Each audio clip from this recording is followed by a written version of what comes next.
right before your very eyes as Dr. Death Defying appears with the shiniest of surprises. Yes, I mean to be smug when I say I got the musical wonder drug that'll make you wonder how you dug anything else. What's new is old, what's old is new. I got some MyChemical romance for you. That's right, Danger Days, the true lives of the fabulous Killjoys, and it's all for you. What I love about this record is it's not a concept record. It has the high concept of being a transmission from 2019 via pirate radio station opposing Utopian City. What's black and white and red all over?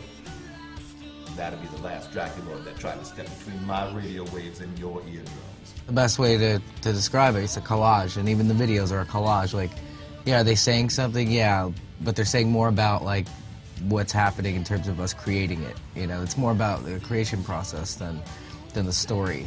We're having fun with it. Like, we're not really playing characters. I genuinely like to look at it as, I think the reason that I wanted to set it in 2019 is so it could really be us, just in 2019. So I think that's in my brain, like, yeah, that's how we look in 2019. You know, it's awesome that we all still look so young in 2019. You know? Yeah, we lucked out. Good thing to know. Yeah, I was going to say, I didn't see any gray hair. Wow. You didn't look, just wait. Yeah. Part 2. Wow. From part 2. You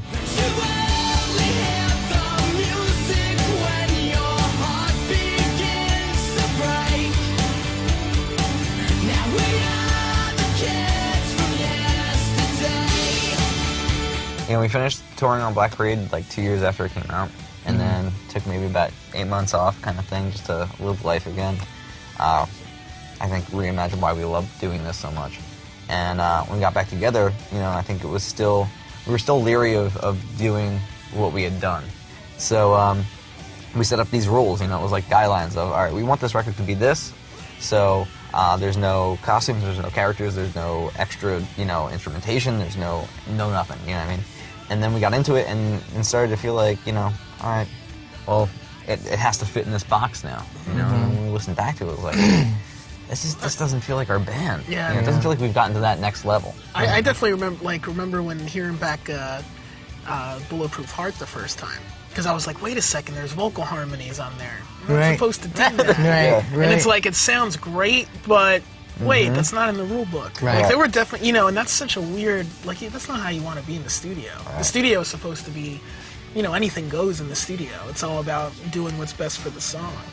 Yeah, so we went through that for about a year, I think, writing and recording, yeah.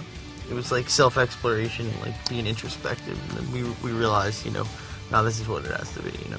But it happened very organically. It wasn't this thing where we're like, oh, we have to start over. We realized at one point we just did, and then we just kept going with it.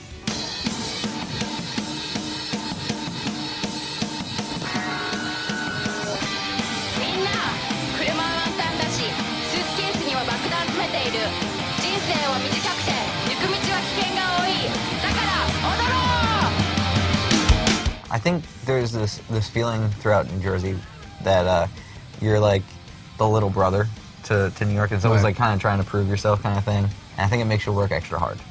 And also, you know, in the touring process, like it was there's only maybe a few places that this doesn't work with, but for the most part, you felt like, all right, well, you know, I'm fine, like wherever the hell else. Yeah, you know what I mean, like there's nothing that's gonna, you know, take me down here or like, you know, show me something I haven't seen kind of thing. Yeah, people are afraid of New Jersey. Yeah, it's weird. For whatever reason. Except Detroit, they're not. They Not don't at all. give a shit about Detroit. Not at all. Yeah, Detroit was the hardest place. The only other hard place I was like, all right, this may be a little harder than Newark.